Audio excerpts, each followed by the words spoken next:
Hello again. First, I just want to thank you for your patience in waiting for your assessment results.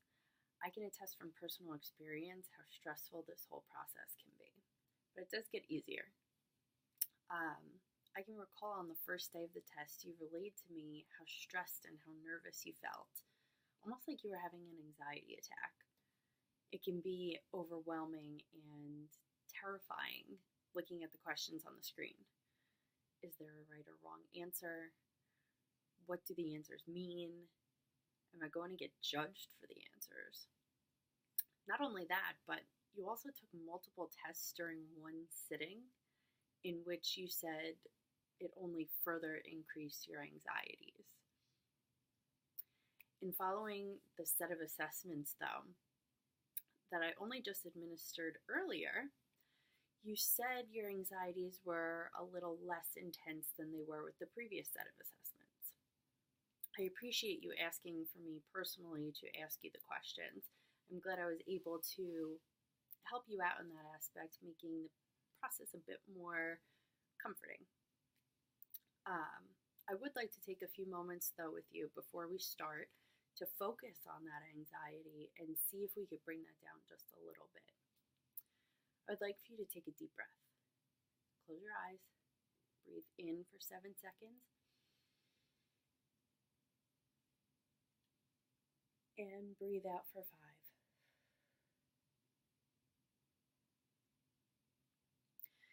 Try and rid yourself of any anxiety you may be feeling. Squeeze your hands and squeeze your toes for 5 seconds. And release. Open your eyes. Are you feeling a little bit more at ease? So I want to be able to sum up everything that we've done over the past couple of weeks, leading us to where we are now and what it all means. I know it's been a lot, but you've been great throughout this whole process. So just a few short weeks ago, I had given you a plethora of different assessments, all of which helped me to understand a little bit more about who you are. So just to refresh, the assessments included items that measured your personality, how you cope in certain situations, your wellness, your leadership abilities, anxiety, and career beliefs. Is this all starting to come back a little bit? Now, before I continue, I do want to remind you that this is merely going to serve as a baseline. If you have any questions throughout, please feel free to stop me at any point and ask. No question is a bad question. I want you to truly have an understanding for why we are doing this and what it's going to mean in the end for you. So during your original set of administered tests, on one set of your results stuck out to me the most. So there was a test, it's known as the Maslow Burnout Human Services Survey. I know that's a lot to take in. Which looks to measure your tendencies toward emotional exhaustion and depersonalization, basically burnout.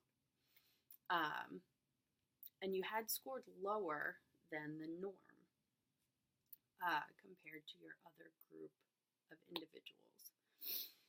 I know you're seeking a career in mental health, which is a fulfilling career to many, many individuals, and wanted to take a deeper look into what that might mean for you.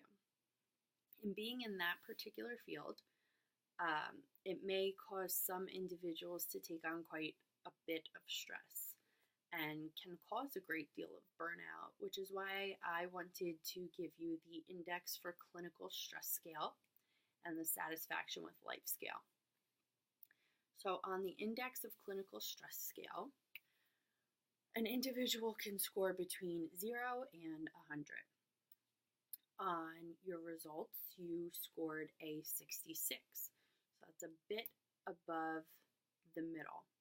It's a little bit more on the higher end, suggesting that you may have higher levels of stress, which in the past you have told me before you do suffer a bit from stress. I also know that you've been taking on a lot in between you starting graduate school and between your job. and just family life in general. It's a lot to take on. So this does make sense for you. On the other hand, on your satisfaction with life scale, an individual can score between a 5 and a 35. You scored about a 16. So that suggests that you may not be greatly satisfied with life, but you still have so much more that you want to do with your life. So we have our results for both of those. I'm going to go over those a little bit more in detail towards the end of our discussion, just to get a better idea of where we're going to go from here. So nothing to fret about right now, just going over what the results are, and then we'll take a deeper look at what they will mean for you in particular. Now, I know that through our time together, you've brought up your career path numerous times, contemplating a career move, which is a big point for you, while also worrying about ensuring that you're not missing out on opportunities in your workplace, in future careers, in school, in anything. So prior to our current discussion, just today, and I thank you again for sitting and being patient as I totaled up your results, I had given you an assessment known as the Adult Self-Expression Scale, which measures your assertiveness, one aspect that you had relayed that you were a little bit concerned about. And I had also given you the Trauma Practice Questionnaire, as you've been curious as to what type of therapies you may be a little bit more inclined to study. I know that during your first couple of classes you had learned quite a bit about different therapies and techniques, so I felt as though this would be a good assessment for you to test out, just to get a better feel of what you might be more involved in. So on the Adult Self-Expression Scale, an individual can score between 0 and 192. You fell at 101 in total points. So you do have tendencies to be assertive, but at times you might not have tendencies to be assertive, which in the past you have told me about before. In some situations, depending on who you're with or what the situation involves, you can feel obligated to express yourself, your needs, your wants, what might need to be done in that specific situation. But at other times you might feel as though you need to dial back a bit and maybe not ask for what you need. On the Trauma Practice Questionnaire, on a possible score of 0 to 24, you scored about a 15 in the eclectic style. Each style of therapies, the category that you score the highest in is typically the one that you're more inclined to utilize. But again, this is simply a baseline, and we'll go further into detail about what that means for you in just momentarily. So again, what does this mean for you? So as the stress is a bit of a concern, I do encourage you to focus on your self-care. You cannot neglect it. Mental health is a very, very rewarding, but very, very taxing field that can lead a lot of individuals to burnout. And many people in this field, myself included, tend to put other people in front of themselves, especially as I have noticed people who are just beginning in the field. Prioritizing will become very important. So I do encourage you to put yourself first. Listen to your body, listen to what you need, or else you are going to hit that point where you will burn out. So something to keep in mind, something to start practicing now while you're in graduate school so that you really get a grasp on what your body needs and what you need to move on.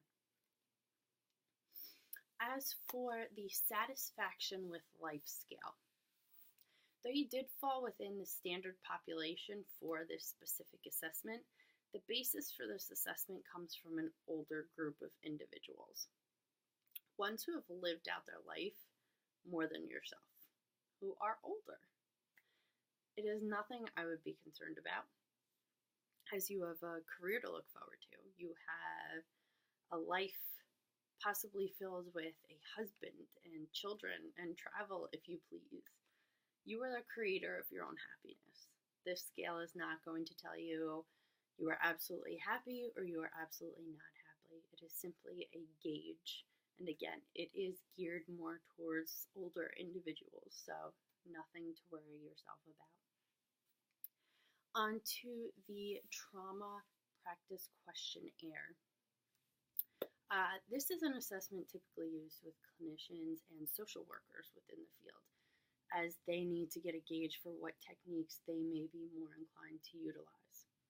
In terms of your own practice, again, as this is merely just a baseline, you've stated prior that you do tend to be a more eclectic in your approaches, so maybe this is a positive finding for you.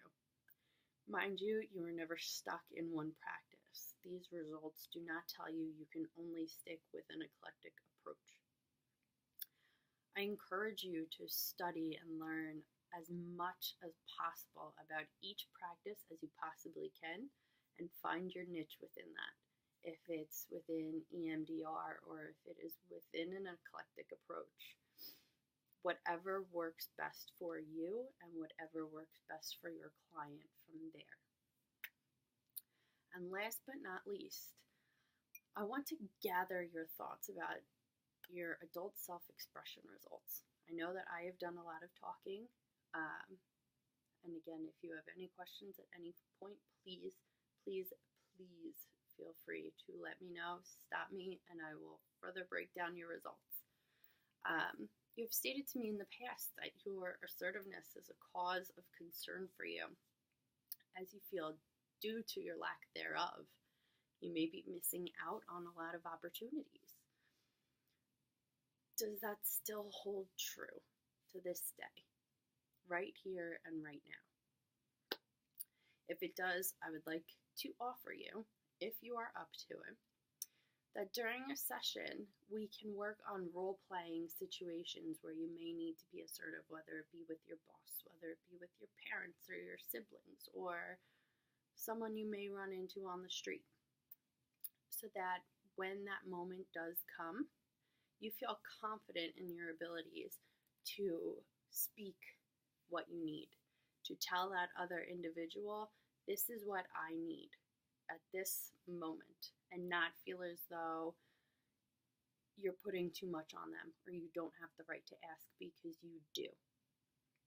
Does that sound like something that you might be interested in? Great! Again, I would like to thank you for taking your time to come and talk with me today and to finish up the last portion of your assessments. I appreciate your honesty in regards to the feelings throughout the process, and I can only hope that I could shed some light on things that you may have had any concerns about. If you have any questions at any time, please do not hesitate to call. I'm always more than happy to take the time to explain anything that may be confusing. I know this is a long, drawn-out process, and I know a lot goes into it. No question is a silly question.